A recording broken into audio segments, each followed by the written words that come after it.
Hailing frequencies are open. And we are live here on Star Trek Livingstone. It's feeling like an after show because it's not an episode, it's a wrap-up chat for Season 2. Whoop, whoop. Which explains why everybody is out of uniform and in casuals. And vacationing in San Francisco at the moment, where the weather looks absolutely glorious. Is the weather glorious where you are, Alastair?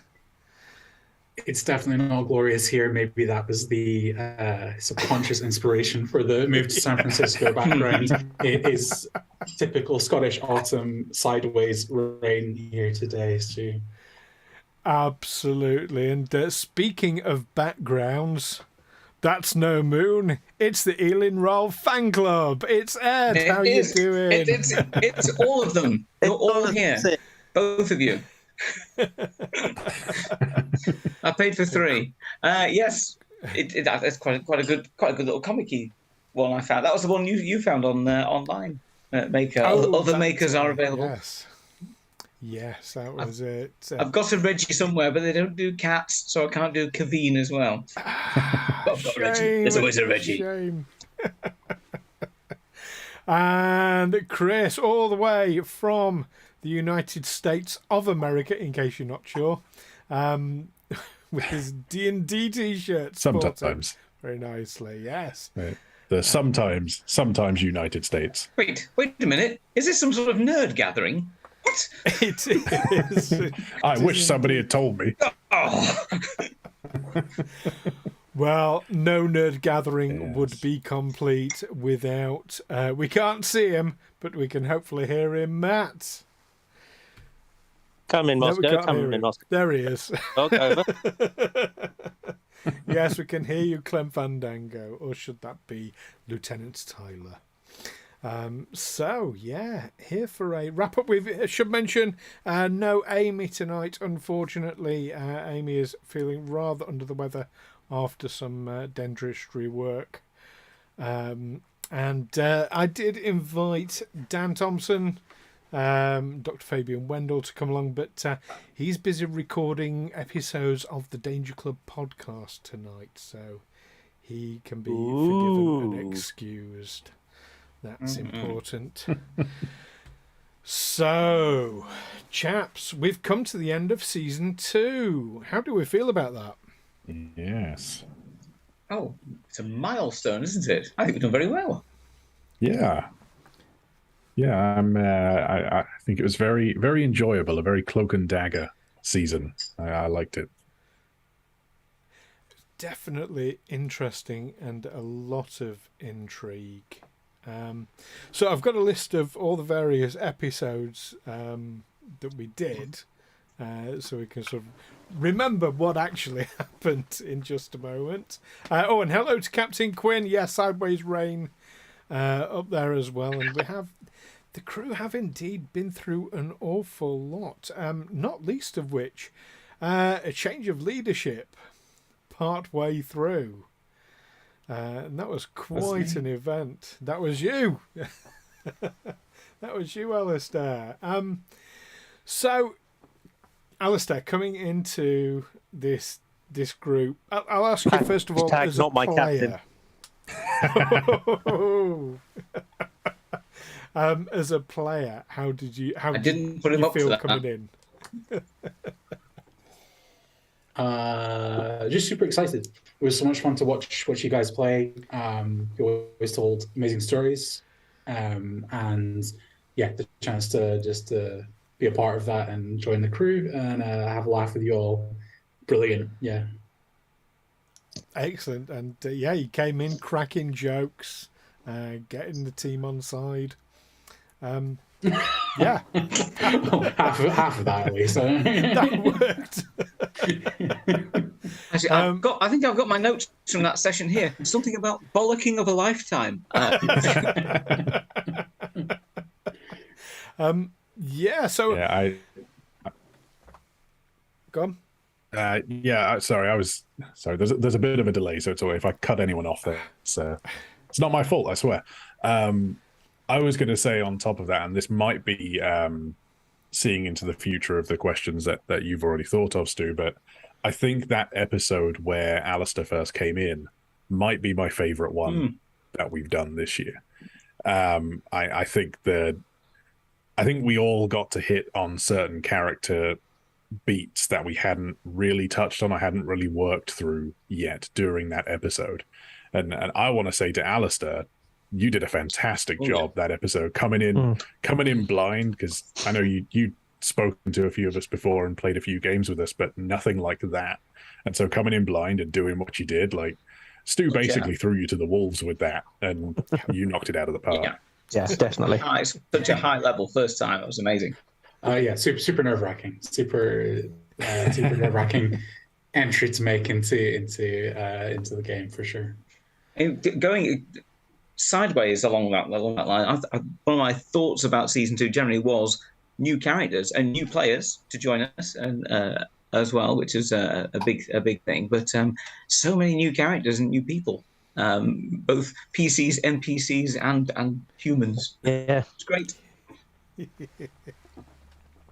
Well, indeed, everyone's played multiple characters throughout this entire season, and this season was longer than I realised, because I've been thinking of seasons about a year, but I looked back at when we actually started season 2, and we actually started it before the Halloween special last year. So season 2's had 2 Halloween specials. Wow. my kind of StarTrek. That's the extra long second season. Yes. First season was hit with the writer strike. Yeah. It must have been. Well, of course, you ended the first season on a bit of a cliffhanger, where you were left, thanks to Q, face to face with the ISS Livingstone, of course. And that's where we picked off season 2. So, I mean, there was obviously a delay between ending season 1 and starting season 2. So how did you feel it was going to go, being nose to nose with your Mirror Universe counterparts? Well, I think we're all looking forward to like darkening the characters down a little bit. Mind you, we've done some pretty dark things already.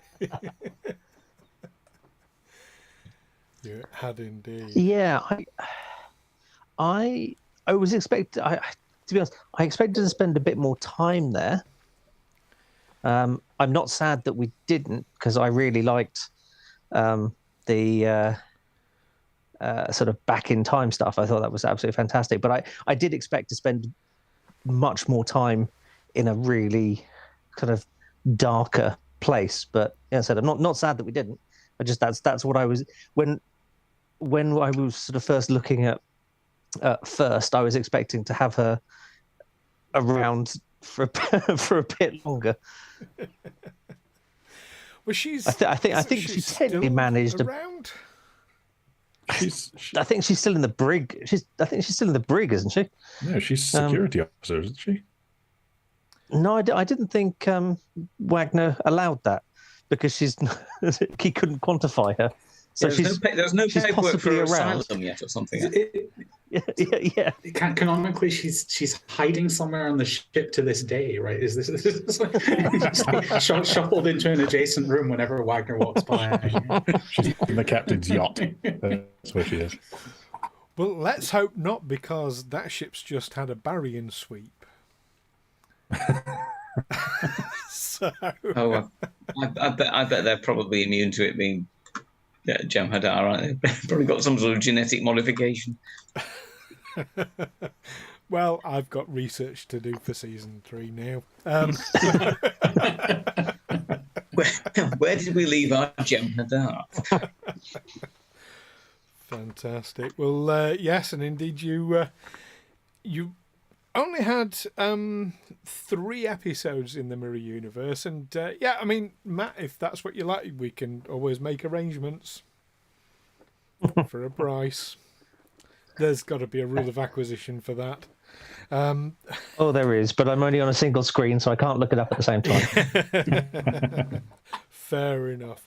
But we had episode 1, A Time to Reflect. And that was when you met Sub-Director Liera of the on board the ISS Livingstone. And we got a bit of information about that universe's Bosh and what he'd been doing, and of course Lee Varren. A lot of information about Lee Varren at that point, didn't we? And check my notes back. We tried to nick the mirror. We tried to nick the mirror Varren back, but we failed, and we ended up swapping them over, and we got away with the real Varren, or our Varren. No, he was put in a torture chamber. That's right, using an agony booth. Yeah. So that wasn't your request, was it? It probably confuses matters referring to Mirror Varren. And hello, Ben. Glad you could join us. So it was Mirror Varren's brain in Prime Varren's body, and vice versa. And at least 50% of them, was in a torture booth. Yeah. Probably 50% of each of them, you mean? Their mind they'd been mind swapped, like a Freaky Friday deal. But yeah, so you had Prime Varren's body with Mirror Varren's mind in it, and that's the one that you'd been getting to know and working alongside, of course. And then, of course, you've got, because I remember in season 1, didn't Bosh do scans of Varren to check his quantum signature? And something was off, but but something was a bit freaky, but couldn't work out what. Yeah, he was entirely our Varren, but he wasn't.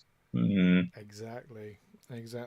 I think you did bring at least, Prime Varren, at least the one with Prime Varren's mind back with you, but they got taken away by a nefarious organisation, which we'll come on to in a bit. Then episodes 2 and 3 were a little one-shot that I thought would be fun, called Psi Shift. Was that two shot, wasn't it? Was it or was it a one shot? It was a two shot. It was always 3 episodes. Exactly. Oh my goodness, that's going to live long in infamy. Of course, at the end of that event, if it even happened, you got yourselves back to the Prime universe through the Bajoran wormhole, no less. Yes, using a little trick I learned from another starship. Yes,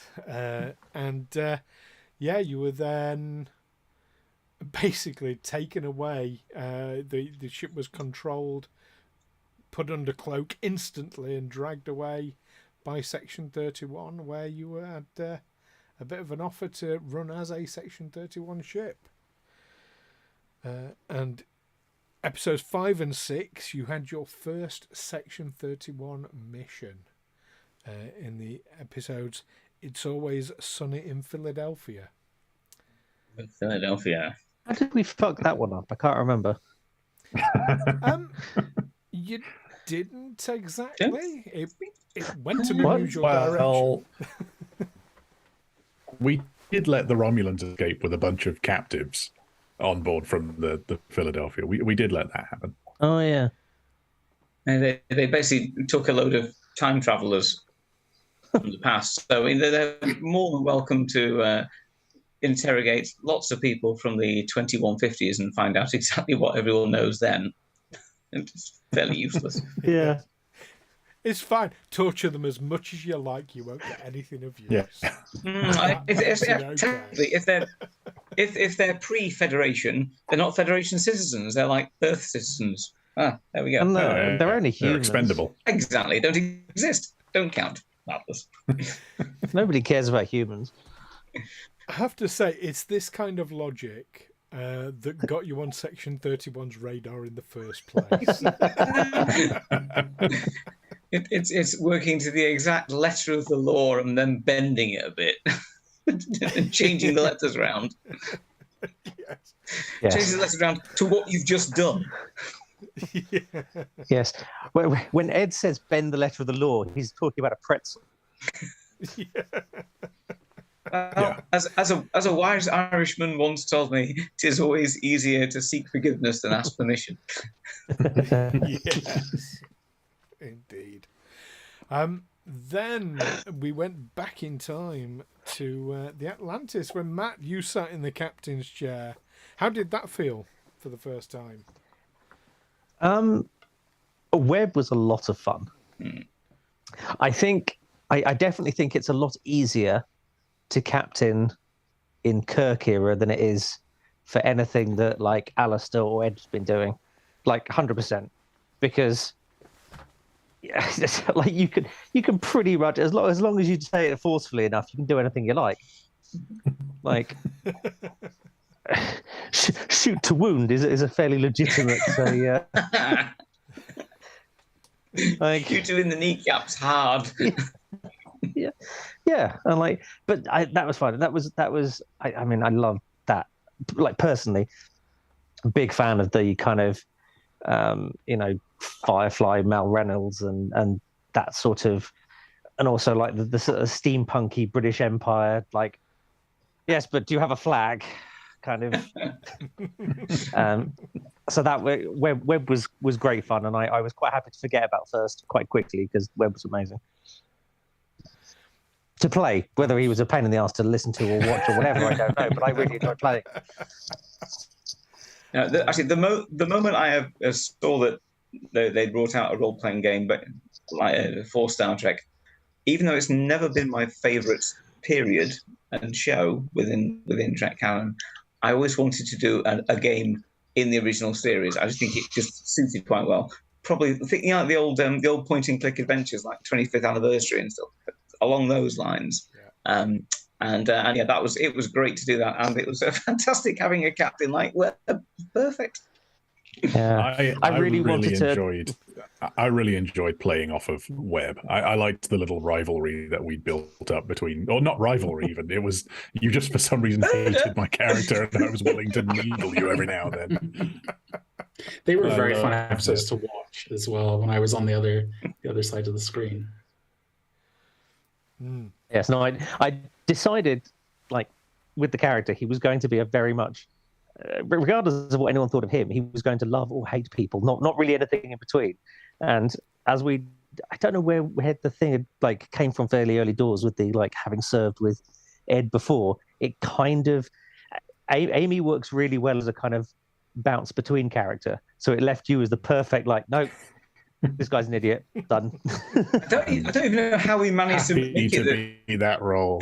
I don't even know how it just sort of came out completely in improv that Bean and Webb had been to school together.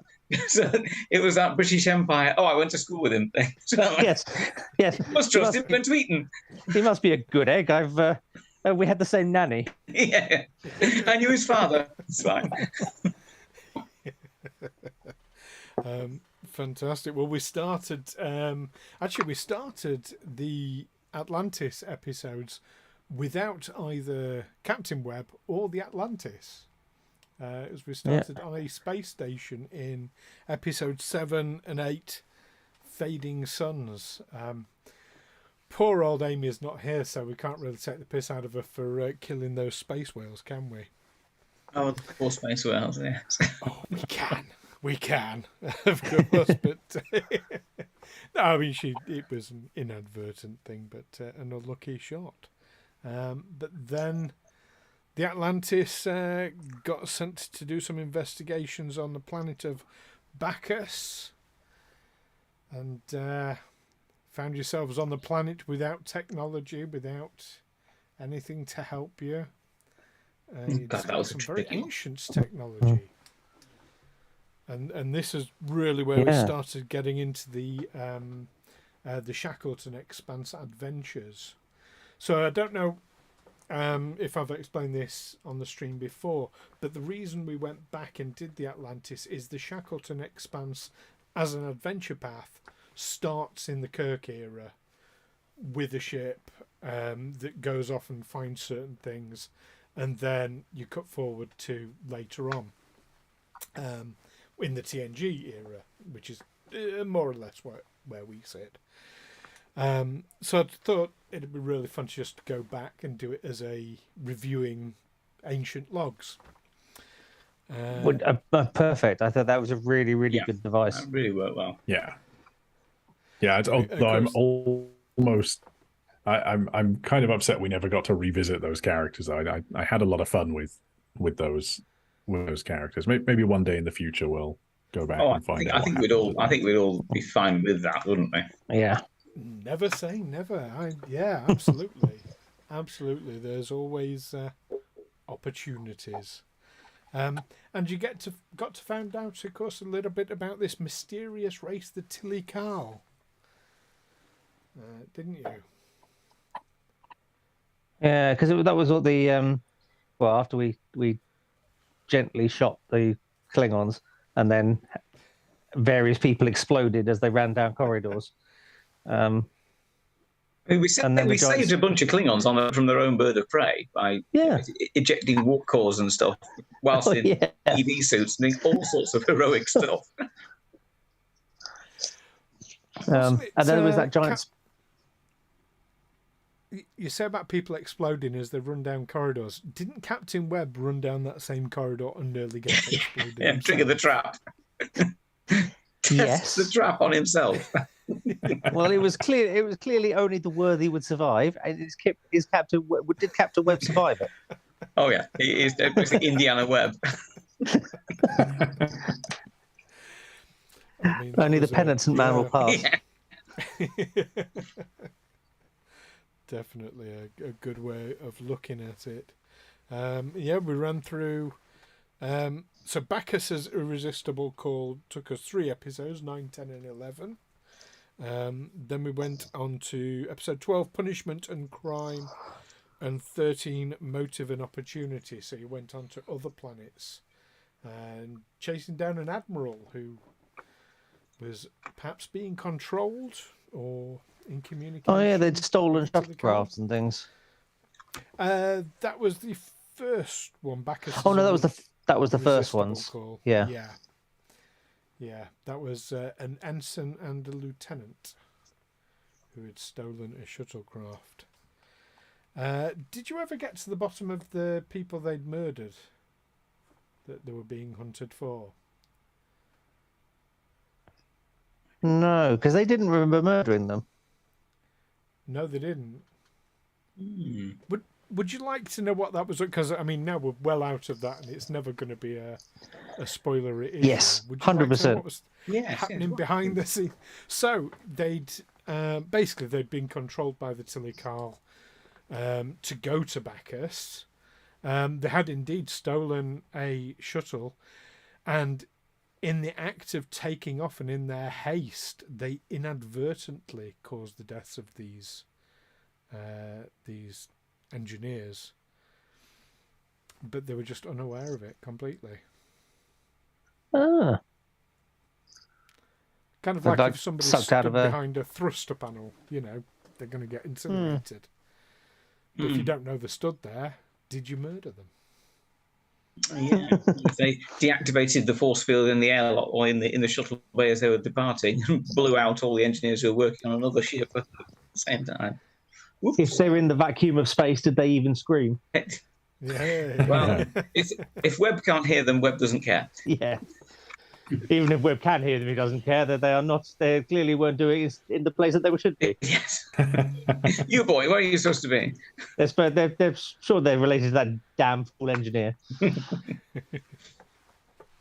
There's the thing about astronauts always being unable to find milk when they're on a space station, when they're on a rocket or a shuttlecraft, they can never ever find milk for their tea. Which is why one astronaut will always say to the other when they say, I can't find the milk, say, in space no one can. Here, use cream. Oh, God.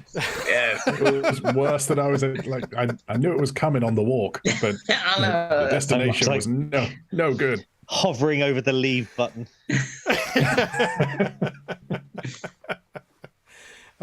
Moving on. That was like when you go. That was like when you go hiking with friends, and they're always saying, "Oh, there's a really nice pub at the end of this walk. If we just keep going, it'll be worthwhile." And then it just isn't. It's an all bar one or a. It's one of those peculiarly British pubs that only serves food between 12:30 and 1:15, 4 days of the week. Because cook goes home otherwise. Cook's gone home now. No, we don't serve crisps. Don't do crisps. I think we got some peanuts from 1984 here. You've been to the same one. Nick Glossop. So coming back on our episodes then, so the last one with the Atlantis was the appropriately numbered episode 13, Motive and Opportunity. That was a bit of dire straits for the crew at the Atlantis, wasn't it? I think so. I mean, pretty sure we've got all of their records. Well, somebody has. You've seen them. Sorry, that was a Dire Straits reference. It's fine. Okay. Right. If I recall from the last Atlantis, the final Atlantis episode, is that the one where the admiral who ordered us to go wandering around in the first place pinches everything and vanishes, but then ends up nastified in sort of horrid spidery mechanics? Yes, nastified in horrid spidery mechanics is about right. And the crew had crashed on the planet. There's been a lot of that. Oh, poor good. A lot of shuttles. Lot of shuttles in Not nearly as many as Voyager. Yeah. And of course, the fate of the Atlantis itself. Do you remember? Didn't it get dragged down? Yeah, didn't we see it get destroyed at the end of, or at least taken fire No. at the end of that? We saw a Constitution class destroyed, but we don't know if it was the Atlantis or whether it was the other one that took up. Yeah. That's right. Two Constitution classes are there. One shoots the other one, and it and it explodes. But Yeah. cleverly, the camera had panned around, and we didn't see the registration number when it exploded. Clever. It twisted, yes. A good model shot on that one. Apparently, Very clever the writing. Admiral, before her untimely demise, had pointed out that it was the Tilly Cal want to take over everything and are hostile. So, with her dying breath, she pointed out that that they are the villains, or that there is something they're out to get us all in this area anyway. Mm-hmm. That's it. But the crew were apparently left stranded on the planet. Was they not? With only, I think it was about 10 minutes worth of air in their EV6 left. Yes, it's a poisonous chlorine-based atmosphere. Great. Oh yeah, because we were trying to carve up the spare that had a definitely dead Ensign Quinn in it, and we were trying to get some more air out of that one. Yeah, that's it. And then we cut back in the episode Back to the Future, episode 14. We cut back to the future and back on board the Livingstone. Now, how did that feel coming back to the Livingstone after that, after the Atlantis? It's a bit of a wrench, isn't it? Especially when you've just, because we spent months as the Atlantis, technically in game terms. 10 episodes, yeah. That's. I had to figure out where my spots applicator had gone. I've been dressed up as a cat for the better part of the winter, and resupplying my blue face paint. It's dreadful. It was, as I said, it was definitely a set of wrench, kind of dropping from a big boisterous character to something a little more controlled, and sort of putting the brakes on things was. And Yeah, I mean, it was strange. It was strange coming back for me because I'd missed a bunch of those Atlantis episodes anyway. To the point where I was actually getting confused when you were describing episodes there. Still, I was like, wait a minute, I don't remember any of this. And I was like, oh no, because I wasn't there. So I think I was there. I know I was there for the last one, and I may have been there for the one just before that as well. But then immediately trying to remember who Zankir was as a character, because he was the two characters, Sweeper and Zankir couldn't really be any more different. Zankir is a lot more reserved in how he deals with things and doesn't really, talk back to people unless pushed. But it was definitely like a 90-degree turn, like almost hitting the wall and having to turn off to get back into Zankir mode. Yeah, I think it was just the final episode because Sweeper was bringing in Dr. Fabian Wendell. And we finally right. got to find out the fate of Rick Sweeper because everyone thought that the captain had murdered him. And just left him cleaning up the bodies. Someone had to do it. Yeah. So yeah, but we had a nice, fun episode at least back at Livingstone, didn't we? Oh, Sports Day. Yes. Sports Day on Narendra Station. That was a lot of fun. Now I'm curious. Bosh won a particular item, or he got a particular item. Yes. On that, yes. Oh yes. Doesn't seem to have done anything with it since. No, there was a reason for that, and I don't remember what that reason was. Okay. But I do now. Well, the reason now is obviously I've been away a little bit, is 50% of the reason, and the other 50% is I don't actually remember exactly what it was. It was either a communicator or a weapon, and it's one of those two things. Or it's a third thing that I don't know about. I was going to say it's neither of those things. It was a Cmdr shroud. You know, the Cmdr personal cloaking devices? Yes, of course it was. It was that. Yeah. That's exactly what I thought it was. Yes. And 65 strips of platinum. Yes. Mm-hmm. I definitely made a profit, which is... Yeah, I think I'm up to like 100 strips now. The plan was to try and get to 300 by the end of the season, but it didn't work. Oh, better investments. You need. I like how Bosh has a target profit for each season. He's got quotas to meet. Yeah, exactly. You don't get into the divine treasury without trying. That's true. He's down on his quarterly. I must admit that whole episode was unscripted and unplanned, and it ended up being one of the most fun episodes. I'm saying unscripted and unplanned for me. I wasn't planning on doing a sports day. It just happened. But yeah, lots and lots of fun.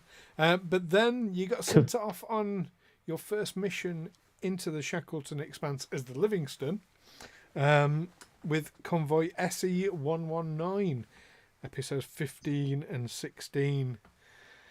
And that didn't go according to plan, did it? Oh, that was a regular show, that was. Yeah. Simple escort mission. That's all it was. Yeah, absolutely, yes. Escort these freighters. I'd say it went off. I'd say it went off the rails, but I don't know if it ever got on the rails to start with. So that might be I might be misspeaking. Well, you left the station escorting the freighters with the Klingons. That was fine. Then somebody commandeered the ship mentioning no names, Davok. Yeah, the hell. And yeah, as captain, you took the very interesting choice of backing Davok up on it. Well, I'm curious to know what was you thinking? that was probably in the captain's chair. That was probably the hardest, trickiest adventure path I think we've played from my perspective, because it really felt that, you know, some games you can sort of feel, or you know where you're supposed to be going, and if you're going a little off piste, then you think, okay, this is going to be a bit wrong. Let's get back. With that, genuinely thought I've no idea what the right choice is here. It's not obvious. What they didn't feel it was obvious what the right choice was. So you literally had to think, well, what would the character do here? Well, I've got an officer who we know, who's got proven record with us, and as captain, you've got to take the information from your department heads and make the decision based on that. So I was like, well, we'll just go with that then. And it all went to crack. So not doing that again. Next time, I'm going to make my decision, stick with it, and balls to all of you. To be honest, having read Webb's log. I wasn't expecting Davok to go down that route, to be honest. So I want to know. I want to know. So I was going to ask this. I'm kind of upset Amy's not here, because I was going to ask this of you two anyway. What did you send to her? Because you sent her a message in Discord, but what was that message that kind of made her go down that hijack the ship path? I'm afraid I can't give you exact, because it might come up again. I can tell you it was definitely not, you need to hijack the ship. I feel though that like Amy closed out the season strong on like the portrayal of being possessed by alien intelligences, and really going at it with some gusto, phasering your own eye out in a later episode. I'm sure you'll come to in a minute, Stu. Hijacking the ship, it was a tour de force of alien alien possession in Star Trek. Oh, do you know what I mean? Poor Davok has been through the ringer in this series. And of course, Davok is the only psychic player character, or I'll say prime player character, of your number one characters. Yeah, Davok is the only psychic one. So when dealing with a psychic race, Davok's been getting the brunt of that. Got all the flack for it. Yeah, but you covered up very nicely. You stood by Davok, even when this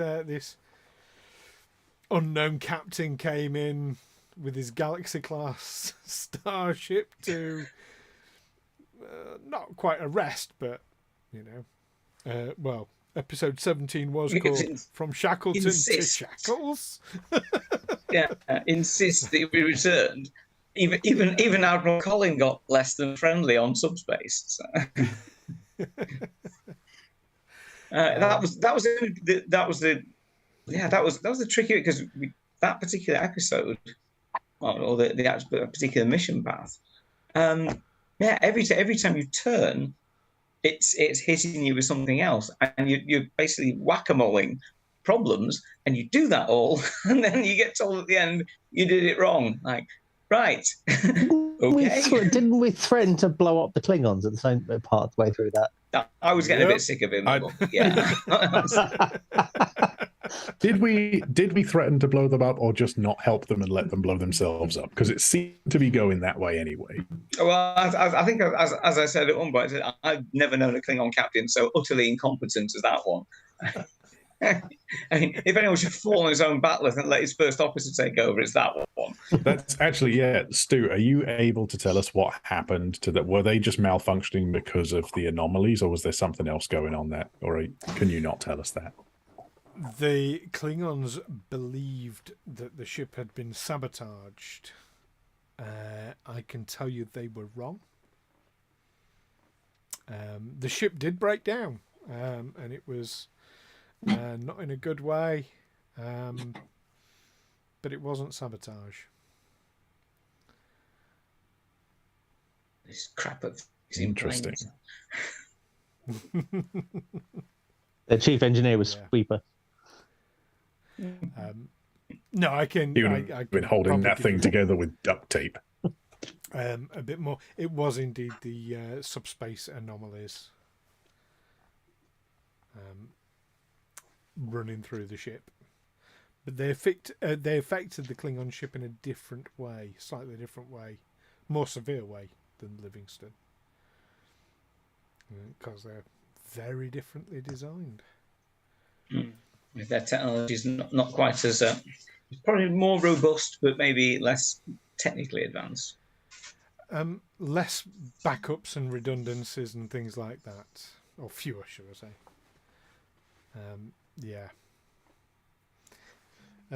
More basic. They're more used to bludgeoning through problems rather than sciencing their way through them. But no, the whole sabotage thing was the captain's paranoia. Simple as that. I had a hunch that was the issue, but you can't really call a Klingon paranoid to his face. That doesn't usually pan out well. I mean, you can, but yeah, that's. I think you'll find Webb might have done.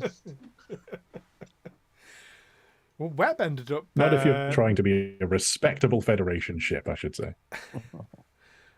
Webb ended up siding with the Klingons, did he not? And in fact, saving a Klingon He did, ship. and even managed. It changed one of his values. It did. I think that was the first occasion of a value change that we've ever done, isn't it?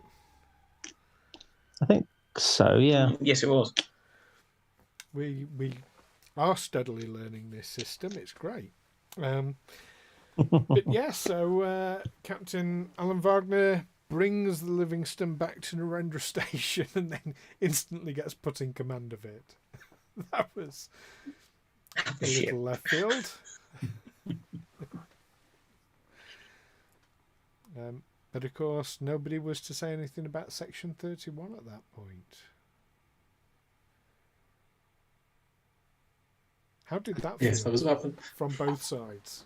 And that's very tricky. That's very tricky when you've got a new character coming in, and you think, "Oh, there's so much he really needs to know here. If you're taking over this ship, but we can't tell you a thing. Here's the keys to it. Don't look behind that panel."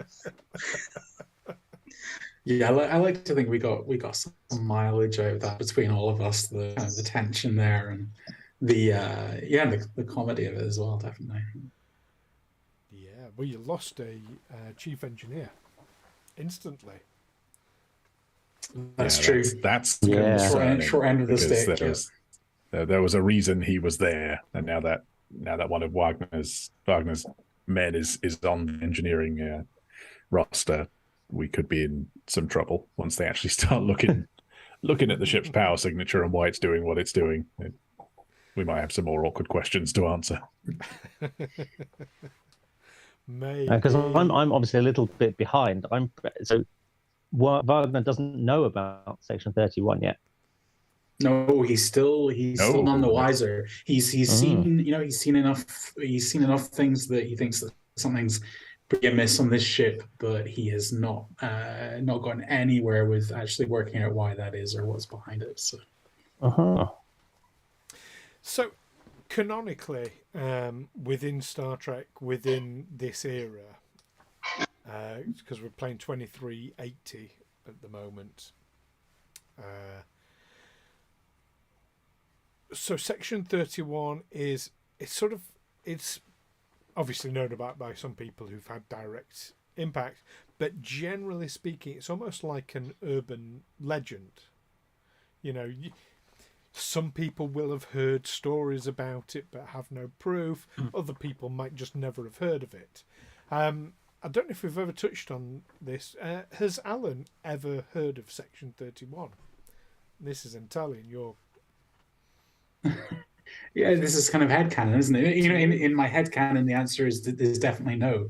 I feel like it kind of makes the moment more compelling for him if he's going into it with no information there whatsoever. You know, it's a little bit more of a detective situation of like looking at this ship and this kind of this crew and going, hold on, you know, there's this Riemann engineer, and I could have sworn I saw Jem'Hadar walk past in the corridor, and not only that, but it was a female Jem'Hadar, didn't know they existed, and what's going on in the engine room, and you know, I think it's sort of a little bit more of an interesting journey for the character trying to piece that together if he's not got an obvious target to try and pin it on. So my headcanon was always that he had no idea whatsoever, no inkling. And I think my favourite thing about that is that the female Jem'Hadar has nothing to do with Section 31. Yeah. Yeah, absolutely. Yeah, it's definitely part of the fun of like bringing that very like straight man character into the Livingstone and having him like wait till he finds out that she's a refugee from the mirror universe that we must happen to drag back with her. I'm sort of imagining opening up a wardrobe in Wagner's quarters and finding lots of red string, like. Yeah. His quarters is just covered in it, looping everywhere from pictures of, you know, different odd things that he's seen on the ship and conspiracy theory diagrams. To be fair, I thought that we did very well to get away with what we got away with. After that, just getting a new captain reassigned to us and being allowed to carry on a starship and not being breaking dilithium on a moon somewhere. Yeah, I honestly thought we were going to be like Parises for quite a while. Yes. I was expecting to be spending a couple of episodes either coming up with some sort of full-on court-martial episode in full dress uniforms with like dangly ding-ding bells and everything. At the least, and then maybe a breakout episode where someone breaks us out of prison, and it was just like, no, just have a new captain and off you go. But watch what you're doing. Oh, really? Yeah. Okay. Yeah. No, I honestly, I was as Bosh, I was starting to put together thought process of how we could steal a ship and escape.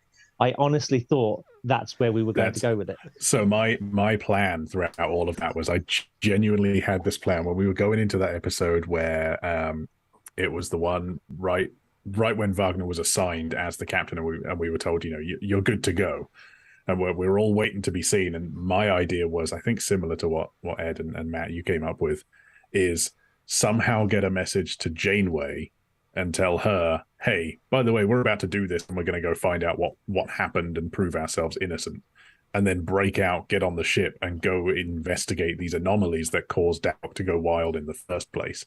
Yeah, and that was my plan, was to just get out of there, prove our innocence, and then we'd be good. But then we had this whole other thing thrown on us, which I think has worked out a lot better. I was speaking to someone. I think it might have been Stu, but I can't quite remember. I was even putting aside things like, right, okay, so Wagner's human, so I can hyper spray and knock him out easy enough. And then I was like, okay, well there are certain parts of, like, depending on which of his crew, we could probably like beam them to sick bay and like into like, space. No.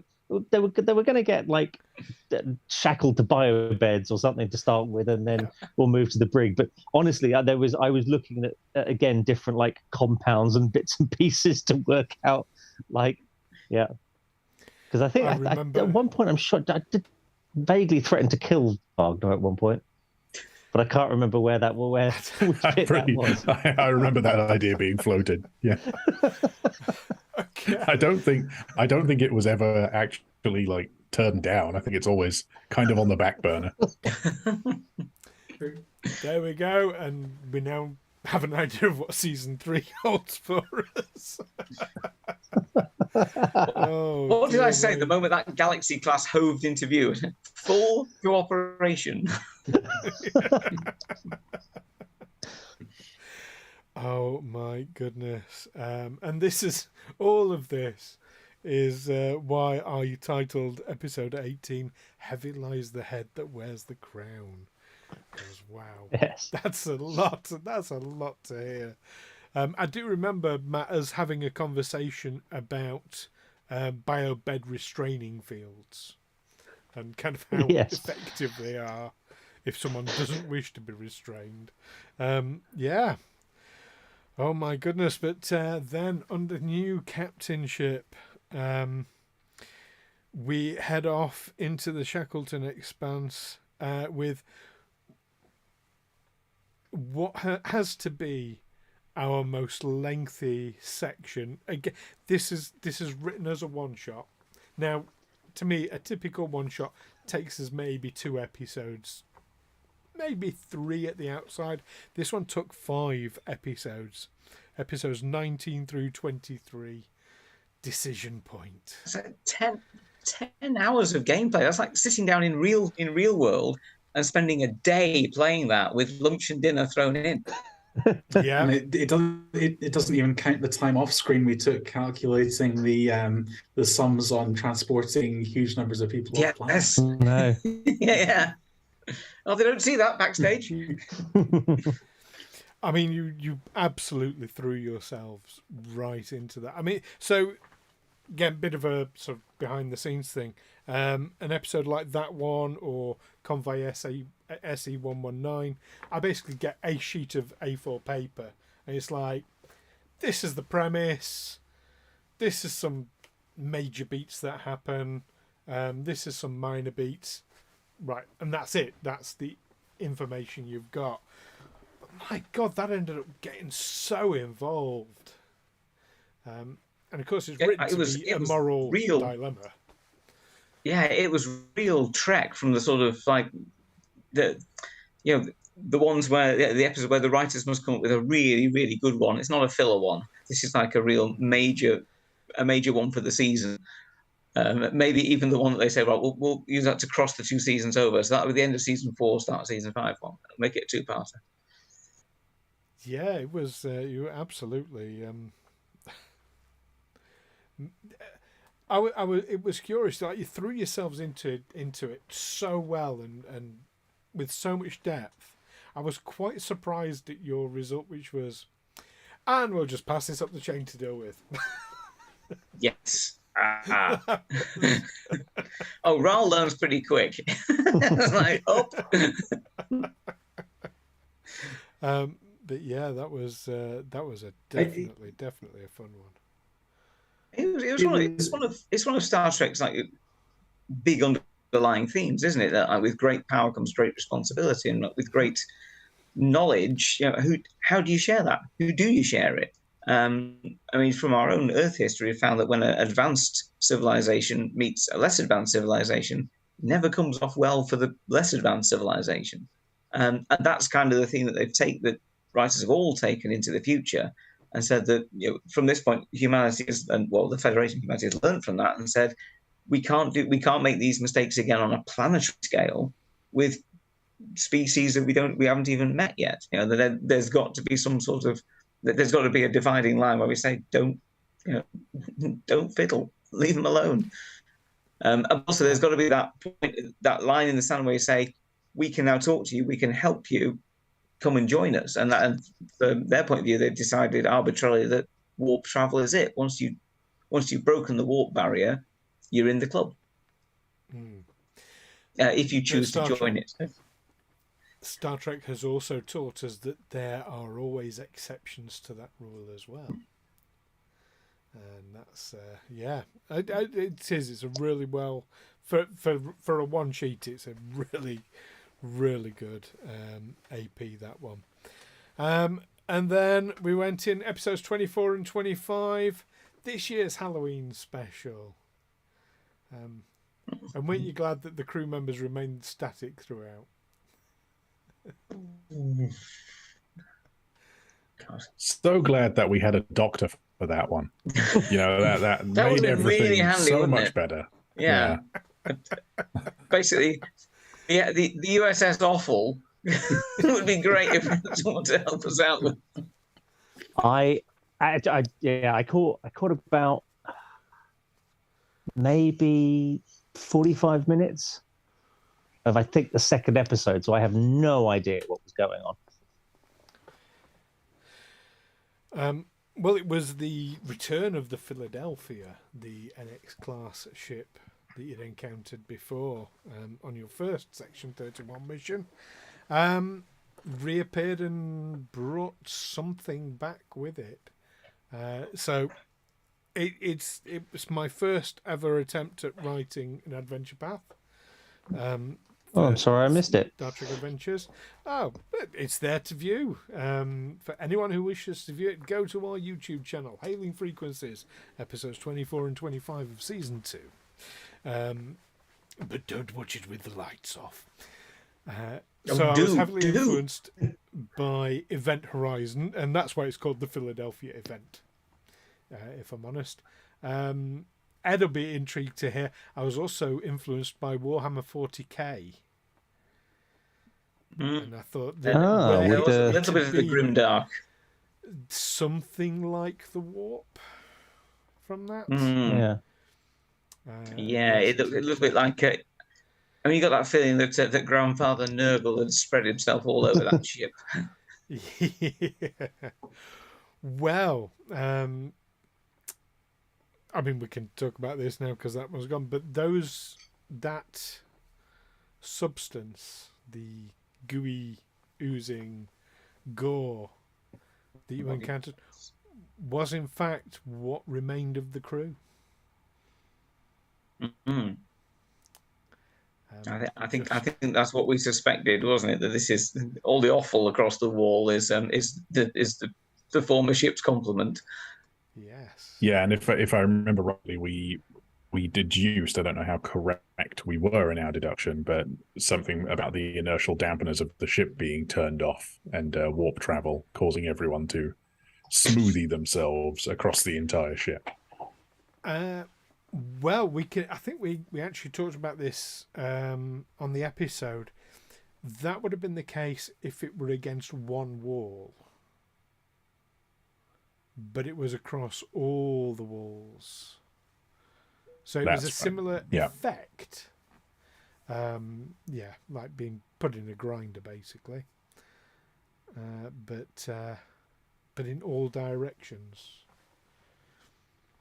I can also tell you that all that ooze was inhabited by an entity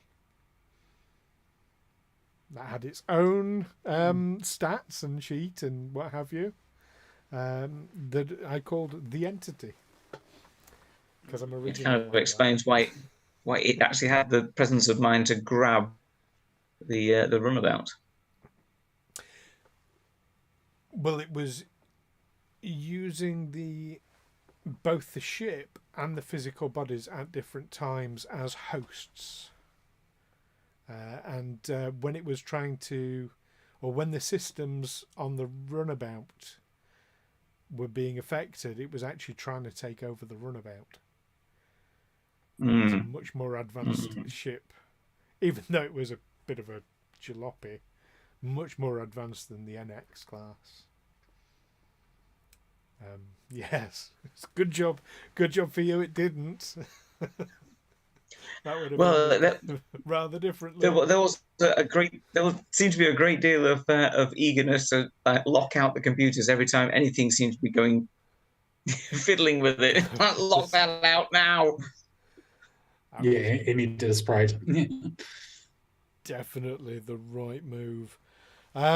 So there we go, and that brought us to the end with a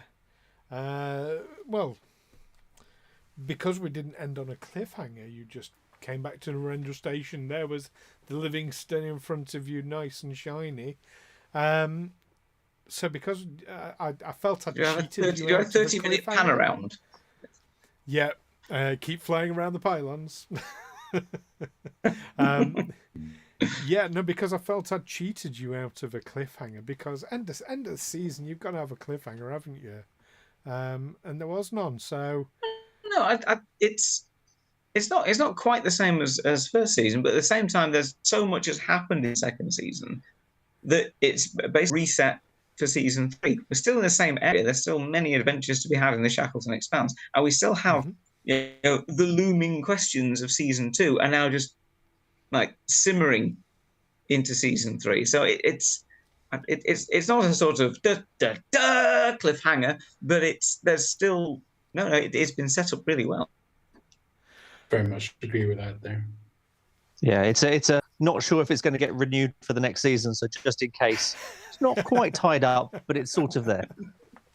Oh no! If you're unsure if it's going to get renewed, that's when you put in your big cliffhangers to kind of guarantee it will be. Well, I still felt a little bad about it, which is why I thought I'd give you a sneak preview of a scene from season 3. How did you all feel about that? Yeah. What? I mean, like, isn't that like a crew's rite of passage, having their ship destroyed? Yeah, like, you're not a real Starfleet crew. Your ship's been destroyed. Yes, you got at least burn one ship. So, how many times was the Enterprise D blown up? Oh, it's like 27 times or something. Yeah, I mean that's not even cause and effect. It's like 50 days. Yes. So lots and lots of fun. So I mean, Chris, you were saying earlier, like, you know, one of your favourite moments was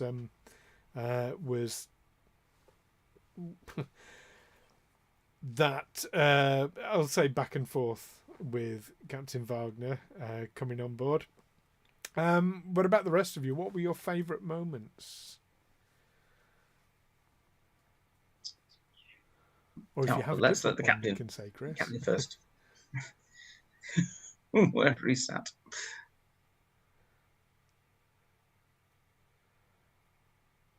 Probably my introduction, actually. First, like, greeting of the Livingstone was a really nice moment. When you were still on board. What else, you know? Yeah. The Melville, yeah. Melville, yes. Yeah. What else? Yeah. In my head, kind of, Alastair's also running a separate campaign somewhere of the Melville's earlier adventures with Captain Wagner. That's got to be another season somewhere. But it's like somewhere. Proper TNG style. Spin-off style. Yeah. Ed? The whole bit where we were introduced to Captain Wagner and where we had the problem with Davok and we were trying to explain ourselves, that was the hardest bit. But looking back on it now, probably the best bit, and the most fun, the most drama. I mean, looking back at the notes, I mean, we basically got away with it. Because we were able to explain to Janeway that this is basically from our point of view, a first contact situation with what we think is the Tilical controlling a member of our crew. So first contact protocols apply. Whereas everyone's looking at, well, you've just gone berserk and start wandering off and letting convoys get destroyed. Well, that's just like material cost day to day. We're kind of looking at a big picture here. You know, this is a first contact with a species that isn't a little green men on a planet who've just happened to get warp travel and sort of wave and say, hello, can we take us to your leader? It's an entirely different type of first contact situation that apparently can only be done with, at the moment, as far as we know, with psychically inclined crew members. Though reviewing the logs, don't tell the captain, we know that a 23rd century admiral got taken over by them at some point. But with the aid of technology, have they advanced in the next 100 and something years in that they can now reach out psychically to get people, but non-psychically inclined, they need something to grab into you? Who knows?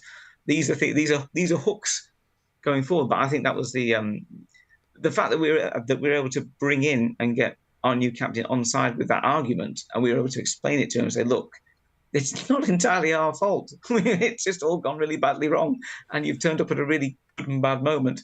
And the fact that he actually was like, okay, I believe you, and even though he didn't know us, essentially, It's like, yeah, you've put forward a decent argument here. This looks like it. And even JMO was like, yeah, actually, you've got a point here. But for goodness sakes, keep your heads down. Was really good. Drama, story. Yeah, I like that. And I love being the science officer on Atlantis as well. That was great. It was a nice change. Matt? Yeah, so I think, so from one side, there's the real kind of gameplay piece, and I think the sparring with Wagner as a group and stuff going back and forward was actually like physically and mentally and emotionally exhausting. Like it was really interesting to see when session shut and we were back into just the you could see the physical relief of not having to be working your way around those conversations from all sides, from all of us. So that was great, because that was, I don't think I've in any RPG that I've played. I've been playing these games for, I don't know, not a huge amount of time, but like, I don't know, 7 years now. And I don't think there's been a point in any other game that has been quite that personally, emotionally wrenching and difficult and controlling. So that was really something there. I think for the most fun part, and this is a purely selfish indulgence, was the section of basically from the meeting the Klingons, shooting them in the kneecap, which actually meant the chest, and then like just basically running down the corridor. All that kind of just pure chaotic web was just so much fun to just be like, bah! Boys' own adventure stuff. Wow. Yeah. It's all the fun of a Sunday afternoon D&D session where everything is just mental in the Star Trek universe, and so for me that was just pure guilty, just entertaining fun. Fantastic. Again, no idea if it was actually interesting for anybody else to watch, but fucking loved it. That's kind of why I wanted to bring in Tana when we did the away mission, and we had the opportunity to bring extra characters, because it's like, well, Zankir is probably not going to go down to that planet. There's no use for him there. You know, he looks weird, so it'd be weird if they are the standard Star Trek humans with nose ridges aliens. He's not going to blend in, and also someone's got to keep an eye on this captain that we still don't quite trust and make sure he's not poking around where he doesn't belong.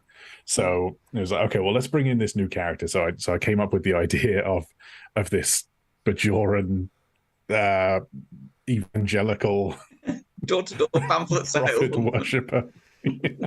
And I know it broke every rule in the Starfleet handbook, but it was so much fun to play her and just be completely stupid every time I had an opportunity to.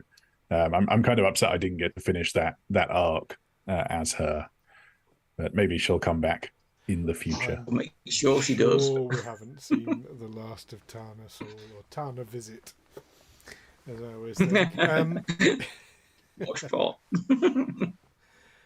I mean, I've got to say, for me, my favourite part, I can't pick just one specific moment, but for me, the way you've, each and every one of you have just thrown yourselves into the characters, and even when it's been like uncomfortable situations or difficult, I've got absolutely no pushback from you. It's just like, roll with it. I just thank you, all of you, and thank you to Amy as well, and to Dan, who joined us in season, for just, I'll tell you what, a GM couldn't ask for better players.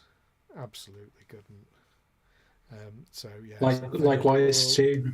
Applause. Yeah, we just inhabit the world you create it. Mm-hmm. We just fall over the barrels you roll towards us like a sort of massive Donkey Kong. Do you know? You said it, and I know this is not the first time I've said this, but actually, no, you create the universe. I react to. I'm a very reactive GM. You do things, and then what happens next is the consequences of those actions, rather than, I'll try and make it as sandboxy as possible with, here's your latest mission. to drive a particular story. But no, I like it being really sandboxy, and this system lends itself so well to that. You can literally just like, right, here's a problem, and it doesn't give you a solution or anything like that. It's just, here's the problem. I think it's the perfect blending of game mechanics and a setting, because there were games where we never rolled a single die. We didn't do any die rolls in I think that in the interrogation episode there were no die rolls. No, we didn't. Yeah, it was all just us playing off of each other, and with all of the setting knowledge that we have of what's going on and how we can use this, and kind of talking our way around problems. And then when we do get into the more crunchy aspects, the setting or the system, the game mechanics really work nicely to kind of build that Star Trek-y feeling to the game, and not have it, I roll to hit, I do this much damage. It all feels natural as the setting would play it. Absolutely. Big shout out to Modiphius for having created an amazing system. I mean, there've been Star Trek role-playing games in the past, but I think this one's really nailed it. And to be able to adapt it to so many different Star Trek settings and species settings as well. You've got the Klingon book. There is a Romulan book out there, though it's very not official, but it works. And through so many different time frames as well, in the Discovery era, all the different possible quadrants. So you like a particular bit of Trek, this will work for it, and it'll work well for it. Yeah, I've actually played campaigns with some of the older systems for Star Trek, and I think what Modiphius's system does is it makes you feel like you're playing in the TV show of Star Trek. Does that make sense? Like the other systems were probably more concerned with making you feel like you were playing in the universe of Star Trek, but perhaps lent too heavily into a sense of realism. Whereas Star Trek is a television show, there should be moments which turn on unlikely drama unfolding. And I think like the momentum system, the 2D20 just works really nicely for that. And it does make you feel like you're in a Star Trek TV show rather than just in the Star Trek universe. Yeah.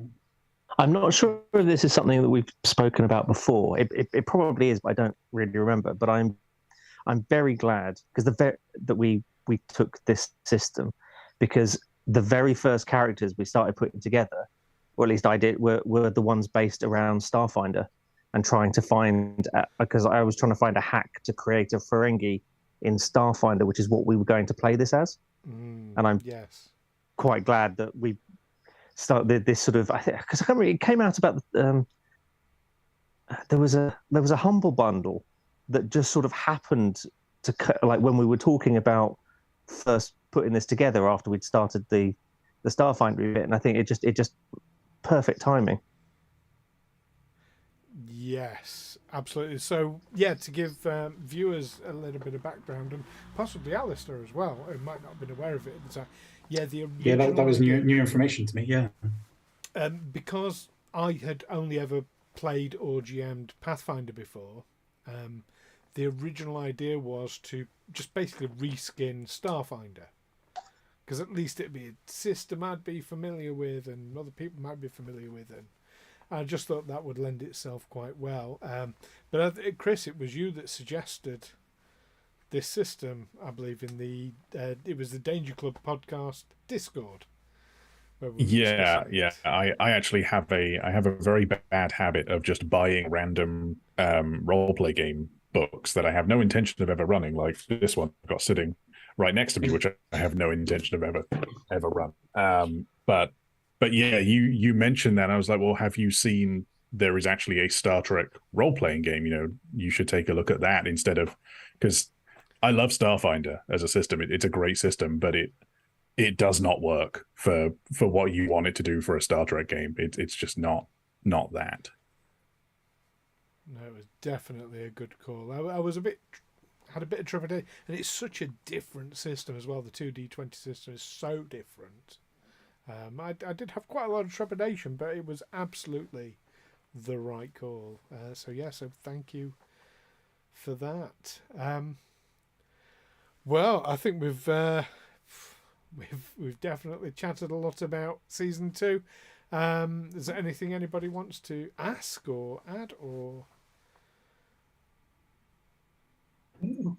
I want to know if anyone has any character stuff that they're working on into next season, like anything on the back burner that your character's been thinking about or just trying to get done that we haven't really touched on in the game.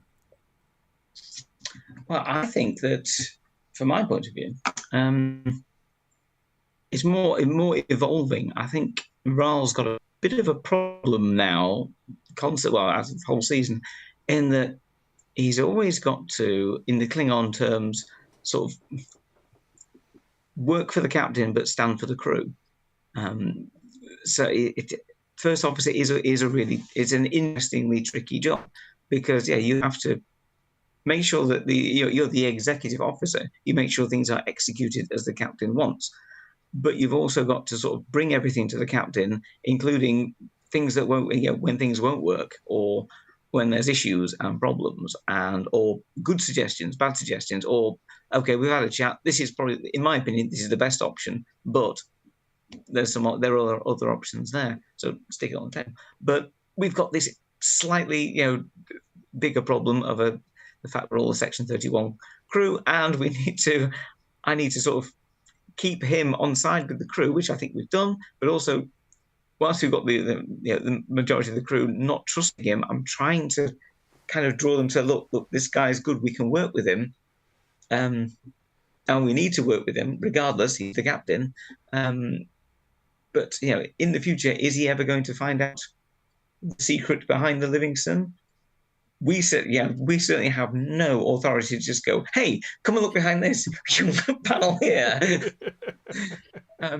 If you find stuff, then there's some explaining to do, but we can't just say, hey, sit down, we need to tell you something.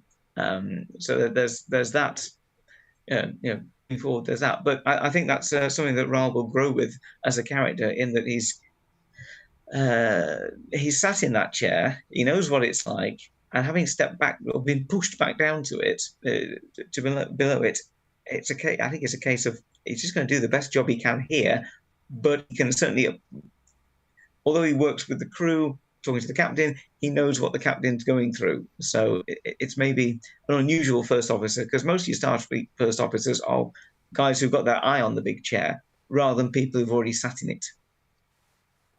I think you've already lent into a lot of what you're talking about there, and just in the last few episodes of this season so well, Ed. It's been really fun to see Wraal's character change in that way and begin to tackle those issues you're talking about. It's been really good. I think it's as he's sort of, like me, he's sort of growing in towards middle age. So he's or he's not already there. So it's a case of it's just more. You can't go blasting around the galaxy shooting stuff. Well, you can when you need to, but there are the occasions where you have to just pull your finger off the trigger and then let them first move, and then wipe them out with an orbital bombardment, because I do enjoy an orbital bombardment. It's the only way to be sure. Yeah, exactly. Especially at night when they mainly come, mostly. And Chris, sadly, I'm sworn to secrecy on character progression for Wagner, so I'll pass to you or Matt next. I was hovering my cursor over the mute button. I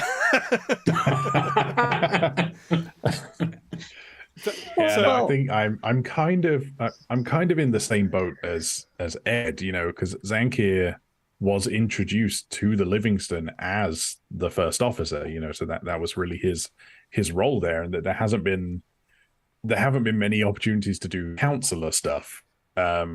So he's kind of, I think, going into the next season, he's certainly looking to find where he really fits among this crew now that he's no longer first officer. He still kind of sees himself in that role of making sure that those above him, so Wraal and Wagner, in his eyes. Obviously, really, it's everyone who outranks him because he's a non-com. But he sees it as Wraal and Wagner who outrank him, just making sure that they don't step over the line. That's why when we were going on the away mission or going on to the Philadelphia, I suggested instead of saying first officer, maybe I should go instead, because he's still kind of working through this dichotomy of no, Wraal is not the captain anymore, so that was part of that thinking. So yeah, definitely working through that through next season. So I really enjoyed the scene, Chris. It was interesting to hear you say that, not having had a lot of chance to do counselling. I thought the scene with you and Amy where you spoke to her in capacity as counsellor was really excellent. In the first episode that I did with you, both you and Amy were really brilliant in that scene, and it was really fun to get to see Bev Gronnahk do some counselling work. So yeah, fingers crossed to get some more opportunities to come. But one of my big regrets is that we never got Alan in the counsellor's chair before the end of that season for a grilling. One day, that'll be an event to watch. When Zankir gets the captain in the chair. And looking at the role of a counsellor on a starship and using Next Gen and Deanna Troi as kind of the template a bit, while she had patients that she would see regularly, it was almost like that was on the side. That was, her a part-time bit of moonlighting, because her position was on the bridge, advising the captain. Maybe giving insights into from a psychological point of view or that sort of thing. But so very much bridge focused, I think, is the Starship way, at least. Which makes sense as a communications officer as well. Because who better to talk to people than a Tellarite?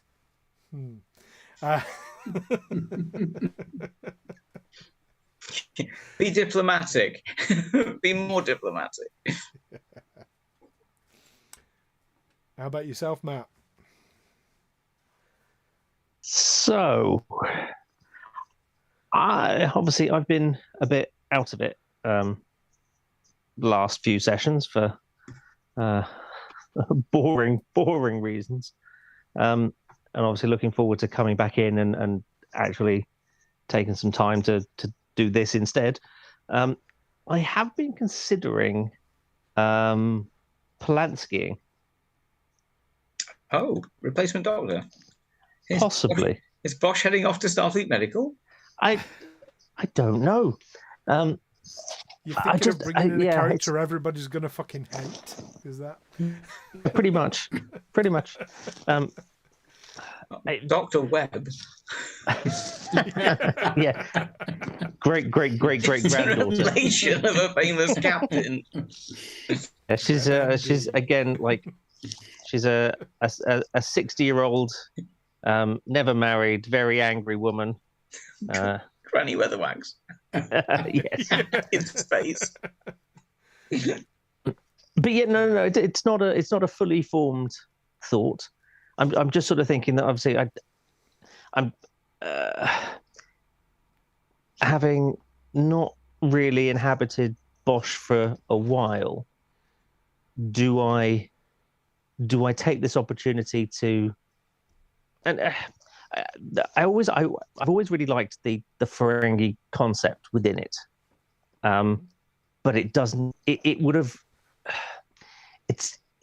It is honestly a difficult line to have within a Starfleet kind of grouping, and he was maybe a little too Ferengi, whereas Nog or Rom were kind of, they fitted because they were the opposite of Quark, whereas I was trying to step the line a bit closer to more traditional Ferengi, but still be in there.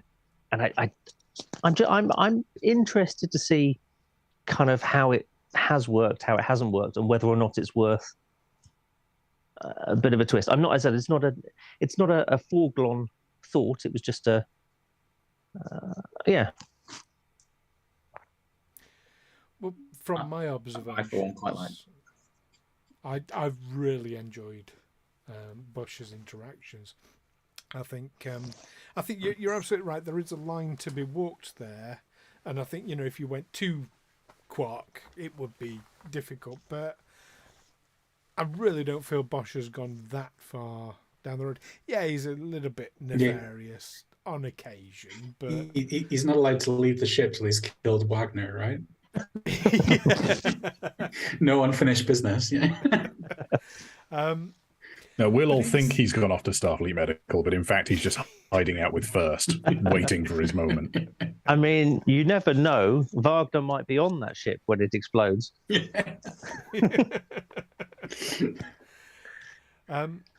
So I've really enjoyed, and it's. I always think the whole thing with Ferengi, and I've throughout the whole of Star Trek, I've loved particularly Deep Space Nine. I've loved the Ferengi concept, and I love the idea of seeing humanity from such a different viewpoint is quite interesting. But also the whole concept of Federation claims to be this ultra tolerant species, yet actually they can be quite intolerant and quite racist at times, and having Ferengi sort of shine a bit of a light on that I think is quite good, because tolerance is tolerance, not of intolerance. You don't have to be tolerant of intolerance, but but tolerance of a different way of looking at the universe, absolutely. It might not be one that we share, but yeah. That said, I know Ferengis can be problematic in certain areas. I'm not kind of going down that route, but more their love of money and their value system in its most direct form. That's my thoughts anyway.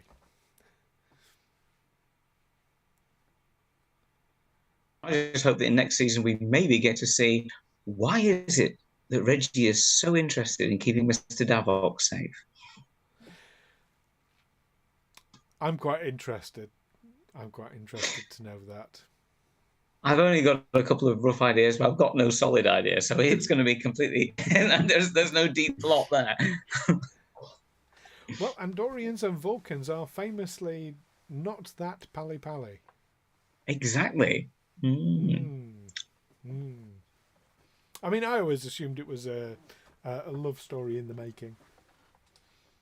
I think it is probably a bit of that, yes.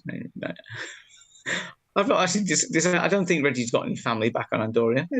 There'll be a clan, obviously, but don't know whether he's got any actual blood relatives there. That's it. Well, I'm going to fire one last thing at everyone. What's your biggest hope for season 3? And we'll start with the captain, like generically throughout the whole. This is easy. This is easy. We're going to uncover the section 31 skullduggery. The crew is going to be won round as a whole to seeing how they've been duped and cruelly used by these people betraying Federation values. Wasn't Wagner who kicked Wraal out of the captain's chair? That was section 31. And as a team, we'll come together and we'll blow the whole section 31 conspiracy wide open. Medals for everyone, promotions, ships of our own, happily ever after. There we go. Next season done. Wow. Counter that with full mutiny and Wagner being left deserted on a planet. It's better than the airlock, so I might have to take that compromise. Assuming no double 20 rolls like we had the other day then as well. Oh, yes. Yeah, we're just going to leave him with a phaser with one shot. One shot. Ed, what's your hope for season 3? I hope that we end season 3 on the same starship we started it on. with all its main hull components intact. And also I think it'd be good to uncover more. I think we want to find out or help Davok. Okay. Chris.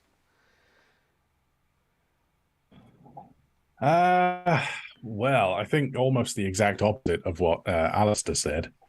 First off, but no, honestly, like I really like the idea of a new ship. I think that would be really cool to get a different class of ship, maybe upgrade a little bit and to something a little more far-ranging. I'd like to do like deep space missions where we're doing, the 5-year mission. But Chris, that's more painting. I've got enough on my desk already. I'm going to do more of them. I haven't even finished printing the constitutions yet. Printed the Atlantis out yet? Oh, dear me. And Matt. As much as I love the Livingstone. I would just like to make every episode. That's my key for season 3. I want to not have so much stuff take over that I miss the episode. That's a good wish to have, but we're very forgiving, and we understand life gets in the way. Well, my wish is that we have as much fun as we have done in the first 2 seasons, and I think that's a fairly safe bet. Well, this has been a lot of fun. I've really enjoyed talking about this, and I stayed sober for this one. Yay!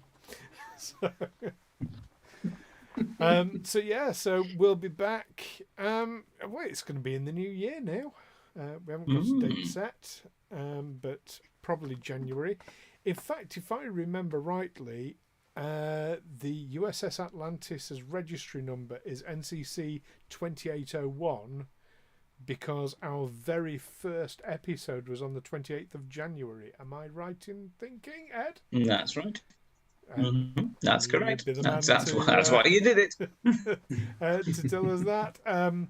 So maybe we'll aim for somewhere around then to restart season 3. I think so. And that'll be coinciding with our 2-year anniversary. 2 years? What? Wow. It will. That'll have to be cake. Yes. Yes.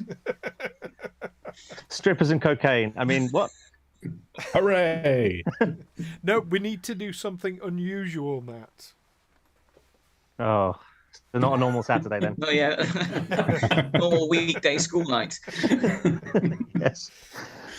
Oh, dear, Are we? And this is going to be a big unfortunate question if we say no and disappoint everybody. But are we going to do something off kilter in the meantime? Oh, like a as in shot. I've got an idea that I came up with a couple of days ago, referencing that same book that I just picked up to show you guys. I'm going to run something by you once we kind of go off stream. We'll talk about it, but I got a plan. Yeah. Watch this space. There may be some things coming in there in the meantime. Excellent. We will indeed. Yep, we're watching this space and watching Twitter and Facebook and Discord and all those other good places.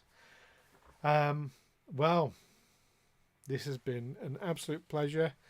So I think all that remains for us to say is that you don't stop playing because you get old.